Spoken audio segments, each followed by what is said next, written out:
अस्सलाम वालेकुम dear students, मैं हूं हिना शौकत, आपकी केमिस्ट्री की टीचर। और आज के इस लेक्चर में हम डिस्कस करेंगे questions from test yourself number 6.3 and test yourself number 6.4। और साथ ही साथ हम ये भी देखेंगे कि what is the relationship of solutions with the chemicals that we use in our daily life. So let's start with questions from test yourself number 6.3. And question number 1 is, what will happen if the solute-solute forces are stronger than those of solute-solvent forces? So ये बात हो रही है solubility की। हमने solubility में ये पढ़ा था कि जब एक solute को किसी सॉल्वेंट में डिसॉल्व होके सॉल्यूशन बनाना होता है तो उसमें फोर्सेस बहुत ज़्यादा इंपॉर्टेंस रखती हैं। इसको हमने डिटेल में स्टडी किया था सॉल्यूट सॉल्वेंट इंटरेक्शन की हेडिंग के अंदर।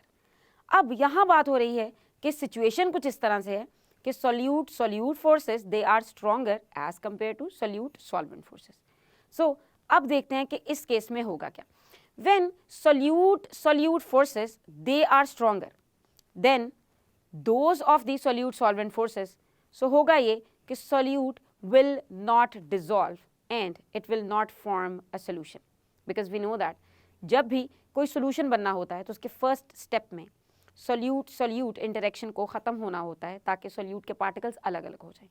Once those particles they get separated, then they are surrounded by the solvent particles और फिर होता है process of dissolution। अब अगर सॉल्यूट सॉल्यूट इंटरेक्शन इतना स्ट्रांग होगा कि उसको ओवरकम नहीं किया जा सकता, क्योंकि ओवरकम करने के लिए तो सॉल्यूट सॉल्वेंट इंटरेक्शन स्ट्रांग होना चाहिए। सो अगर वो ओवरकम नहीं होगा, so it means that solute particles they will not get segregated and it will not get dissolve to form solution. अब चलते हैं नेक्स्ट क्वेश्चन की तरफ, which is when solute solute forces are weaker than those of the solute solvent forces, will solution form? अब यहाँ बात हो रही है वीक की, जैसे कि हमने क्वेश्चन नंबर 1 में डिटेल में डिस्कस किया है कि how the forces between solute solute and solute solvent they are going to affect the formation of a solution. So वही कॉन्सेप्ट इस क्वेश्चन पे भी अप्लाई होगा। अब अगर तो सोल्यूट सोल्यूट फोर्सेस हैं वीक और सोल्यूट सॉल्वेंट हैं स्ट्रॉन्ग, सो इसका ये मतलब होगा कि solute particles they will get separated easily. तो देखते हैं आंसर की तरफ। It means when solute-solute forces are weaker than those of the solute-solvent forces, the solute-solvent attraction forces, they will overcome the solute forces. यानी कि जो solute और solvent की stronger forces थी वो attraction forces बन के overcome कर लेंगी solute-solute forces को, क्योंकि वो थी weak force। अब इससे क्या होगा? The solute will dissolve and thus solution will be formed in this case. Next question is, why iodine is soluble in carbon tetrachloride and not in water? अब यहाँ iodine की solubility की बात हो रही है। CCl4, this is the formula for carbon tetrachloride and carbon tetrachloride is organic solvent। और अगर बात करें water की तो water होता है एक polar solvent। Now iodine is soluble in carbon tetrachloride because both are non-polar। अब जब दोनों non-polar हैं तो हमने पढ़ा था एक principle of solubility।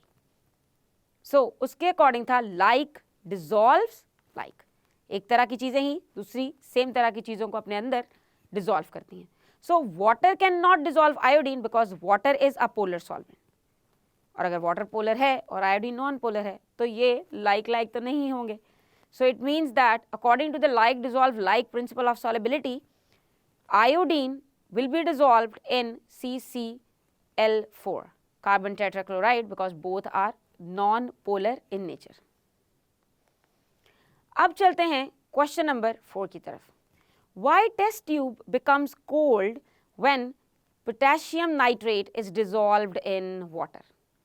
अब ये क्वेश्चन है from the effect of temperature on solubility। हमने डिस्कस किया है डिटेल से in our text what is the effect of temperature on solubility, और उसमें हमने 3 पॉसिबिलिटीज़ को डिटेल से डिस्कस किया था। अब ये पॉसिबिलिटी है when heat is absorbed. As you can see in the statement it's written that test tube becomes cold. Test tube becomes cold का मतलब कि जो टेस्ट ट्यूब की हीट थी, जो उसका टेम्परेचर था, it will be lowered because the heat is absorbed by the solution. So when KNO3 is added in water, the test tube becomes cold. It means during the dissolution of these salts होगा क्या, heat is absorbed. और वो कहाँ से absorb होगी, absorbed from the surroundings. अब heat क्यों absorb होती है, to break the forces between the ions of the solute. As we know that this KNO3 potassium nitrate is ionic salt. So ionic salt में होते हैं ions, तो ions के बीच की force को तोड़ने के लिए हमें heat required होती है, and that heat is absorbed from the surroundings.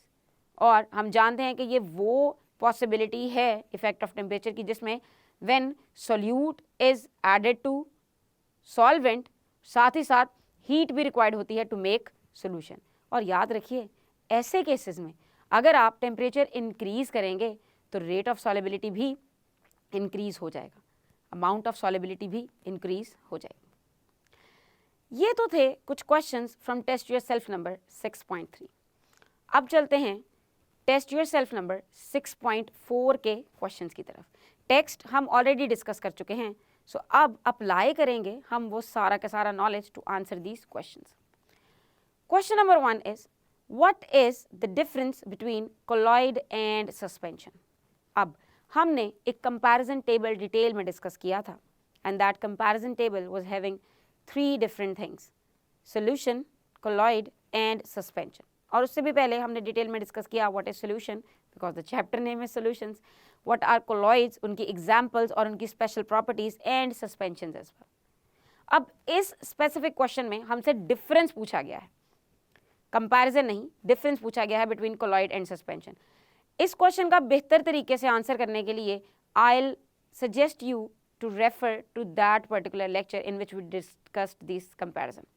और इन जनरल आपको डिफरेंसेस बताने होंगे between their composition, stability, visibility and whether they are going to pass through the filter paper और not, and the most important one, Tyndall effect. So I hope कि इस question का answer आप अच्छे से कर सकेंगे। ज़रूरी नहीं कि आपको हमेशा कोलॉइड एंड सस्पेंशन का डिफरेंस ही पूछा जाए। You could be asked about solution and colloid, solution and suspension. So आपने एक उसी कंपैरिजन टेबल से ही निकाल के इन सारे मुख्तलिफ तरह के क्वेश्चंस के आंसर करने हैं। Next question is question number 2, can colloid be separated by filtration? If not then why? And we have discussed in the colloid part that colloids cannot be separated by filtration. अब हमने एक part का answer तो कर दिया कि ये separate नहीं होते। Now we have to tell the answer for this why, कि आखिर क्यों ऐसा नहीं होता। So colloids cannot be separated because the particles of colloid are so small as compared to suspension. So we can say that the particles of colloid, they are not so big. So that's why they can pass through the filter paper. और ये आपको आपकी आम आंख से दिखाई भी नहीं देते, इनका साइज इतना छोटा होता है। एज कम्पेयर टू सोल्यूशन, जिसे हम ट्रू सोल्यूशन कहते हैं, उससे इनका साइज थोड़ा बड़ा होगा, लेकिन एज कम्पेयर टू सस्पेंशन इनका साइज बहुत छोटा होता है। Next question is why are the colloids quite stable? Colloids stable क्यों होते हैं? अब हम जानते हैं कि सोल्यूशन तो होते ही स्टेबल हैं, सस्पेंशन आर वेरी अनस्टेबल, और जो कोलॉइड हैं दे आर क्वाइट स्टेबल। अब उसकी रीज़न देखते हैं। The colloids are quite stable because particles they do not settle down for a long time, that's why colloids are stable. अगर हम बात करें सस्पेंशन की, तो सस्पेंशन में पार्टिकल्स बहुत जल्दी उसके बॉटम पे सेटल होने लगते हैं, और जब वो बॉटम पे सेटल होंगे तो मज़ीद सस्पेंशन अपनी उस फॉर्म को रिटेन नहीं कर सकेगी।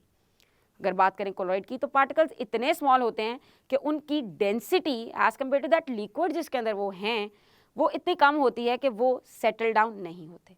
सस्पेंशन में भी अगर आप फाइन पार्टिकल्स डालें, यानी कि कम साइज़ के, छोटे साइज़ के पार्टिकल्स डालें, तो वो भी आसानी से और जल्दी बॉटम पे सेटल नहीं होंगे। Question number 4 is, why does the colloid show Tyndall effect? Colloids Tyndall effect क्यों शो करते हैं? अब इस क्वेश्चन का आंसर आप तभी कर सकेंगे if you know what is Tyndall effect. और हम जानते हैं कि टिंडल इफेक्ट होता है scattering of light. Yes, so colloids show Tyndall effect because in colloids the particle size is suitable to scatter the path of light rays, जिसे हम scattering का फिनोमेना भी कहते हैं। इसको हमने एक डायग्राम की मदद से, एक फिगर की मदद से, एक इमेज की मदद से भी समझा था, जिसमें हमने देखा था कि अगर आपके पास एक सोल्यूशन होगा और उसमें से आप एक बीम ऑफ लाइट पास करेंगे तो that beam of light would go straight, वो आपको सोल्यूशन को क्रॉस करते हुए स्ट्रेट दिखाई देगी, बिकॉज सोल्यूशन के पार्टिकल्स इतने स्मॉल होते हैं कि they can not scatter the light rays. लेकिन अगर आपके पास कोई ऐसी चीज़ मौजूद है जिसके अंदर पार्टिकल्स उसके मुकाबले में थोड़े से बड़े हैं, सो उससे क्या होगा, the light would be scattered, और after passing through that liquid आपको लाइट स्कैटर हुई नजर आएगी, यानी कि वो थोड़ी सी ब्रॉड हो जाएगी उसकी बीम। सो ये होता है टिंडल इफेक्ट। अगर बात करें सोल्यूशन की तो दे will not show Tyndall effect, colloids will show Tyndall effect. और फॉर सस्पेंशंस पार्टिकल्स इतने बड़े साइज के होते हैं कि स्कैटरिंग नहीं वो कर सकते, they can block the light. So इस बात को आपको अपने ध्यान में रखना है। Let's move on to the next question which is question number 5। What is Tyndall effect and on what factors it depends? वैसे तो ये क्वेश्चन पहले ही कर लेना चाहिए था, लेकिन चूंकि अब हमें आइडिया है कि टिंडल इफेक्ट क्या है, but when they have asked you in a straight way what is Tyndall effect, तो मतलब you have to write the correct statement जिसको आपने याद करना है from the text. The phenomena of scattering of beam of light by particles of colloid is called Tyndall effect। और अगर बात करें कि Tyndall effect डिपेंड किस चीज़ पर करता है, so it depends upon the size of particles. जैसा कि हमने देखा कि Tyndall effect colloid शो करते हैं because of the size of particles. So Tyndall effect depend करता है साइज ऑफ पार्टिकल पे। Next question is question number 6। Identify as colloid or suspensions from the following। अब हमारे पास कुछ चीज़ें गिवन हैं और हमें ये बताना है कि इसमें से colloids कौन सी हैं और suspensions कौन सी। Now हमारे पास ऑप्शंस में हैं, हमारे पास paints, milk, milk of magnesia and soap solution. देखते हैं कि इनमें से colloids कौन कौन से हैं। अगर बात करें colloids या colloidal solutions की, तो milk and soap solution they are colloids। अब ये क्यों कोलॉइड्स हैं, इसके लिए आपको कोलॉइड्स की प्रॉपर्टीज का पता होना चाहिए। You can not see the particles with your naked eye, आप पार्टिकल्स को देख नहीं सकते। एंड यस, अगर आप एक मिल्क का ग्लास देखें तो क्या आपको उसके अंदर कोई पार्टिकल दिखाई देते हैं, लेकिन उसके अंदर पार्टिकल्स मौजूद होते हैं। और अगर आप सोप सोल्यूशन की बात करें तो वो भी आपको होमोजीनियस मिक्सचर ही लग रहा होता है। सो ये होंगे कोलॉइड्स। और अगर बात करें हम पेंट्स और मिल्क ऑफ मैग्नीशिया की, सो ये हैं सस्पेंशंस, क्योंकि मिल्क ऑफ मैग्नीशिया में भी आपको पार्टिकल्स नज़र आते हैं और पेंट्स में भी आपको डिफरेंट पार्टिकल्स आम आंख से भी दिखाई दे सकते हैं। और एक और बात है कि पेंट और मिल्क ऑफ मैग्नीशिया ये टिंडल इफेक्ट को भी शो नहीं करेंगे। Next question is how can you justify that milk is a colloid. हमने अभी अभी क्वेश्चन नंबर 6 में ये डिस्कस किया है कि मिल्क होता है colloidal solution, milk is a colloid, और अब हमें इसे जस्टिफाई करना है कि आखिर ये कोलॉइड क्यों होता है। आई होप कि आंसर से पहले ही आपके माइंड में सारी की सारी थॉट्स इकट्ठी हो गई होंगी। सो देखते हैं इसकी जस्टिफिकेशन की तरफ। Milk is colloid because it shows Tyndall effect, लेकिन हमें पता होनी चाहिए मिल्क की कॉम्पोजिशन भी। Milk basically consist of big particles of carbohydrates, fats and proteins. हम जानते हैं कि दूध एक मुकम्मल ग़िज़ा है, यानी कि टाइप्स ऑफ फूड जो कार्बोहाइड्रेट, प्रोटीन्स और fats etcetera they are present in milk.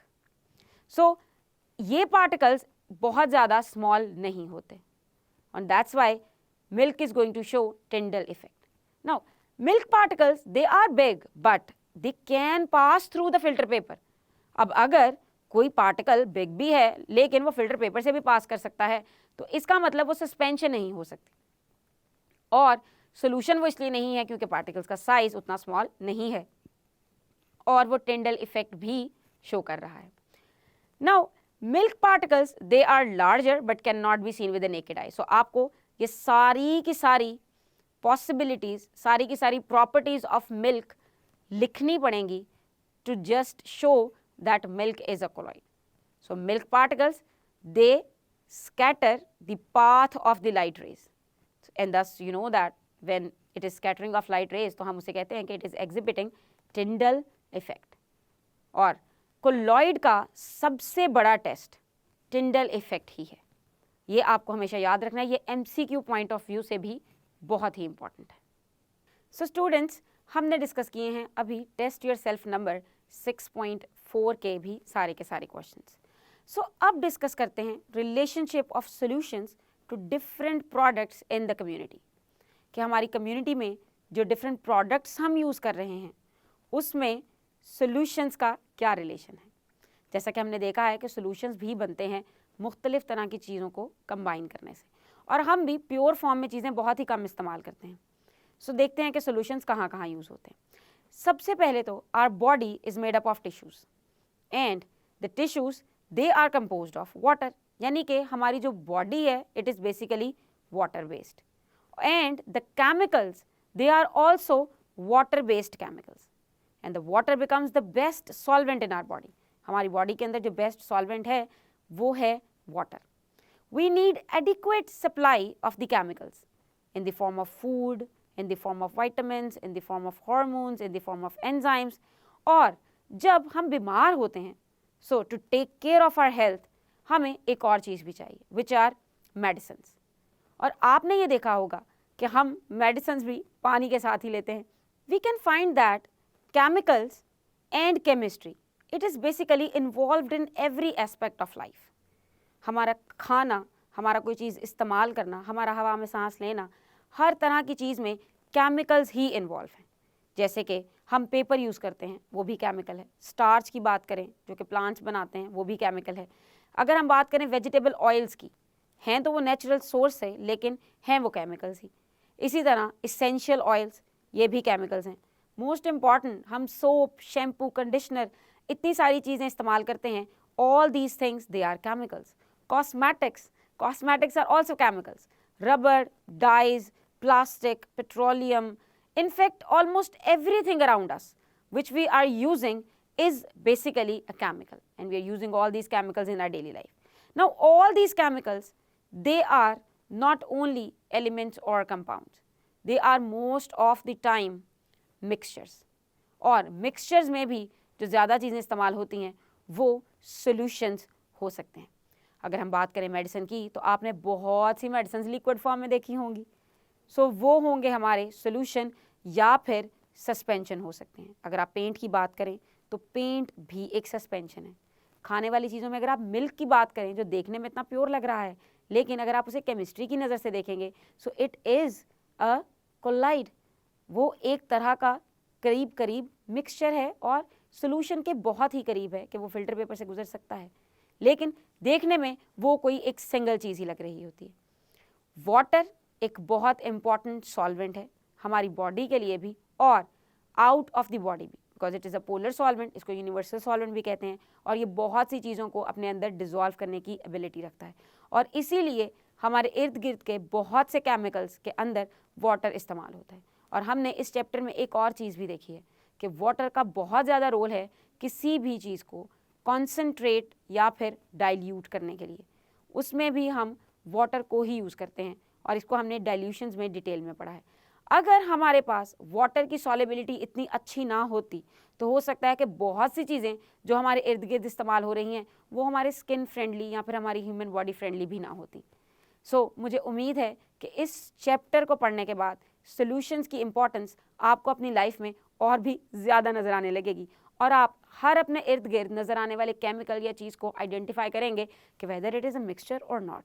If it is a mixture then whether it is a solution और जस्ट अ हेट्रोजीनियस मिक्सचर. और यकीनन सस्पेंशंस तो अपने इर्द गिर्द ज़रूर ढूंढने की कोशिश करेंगे.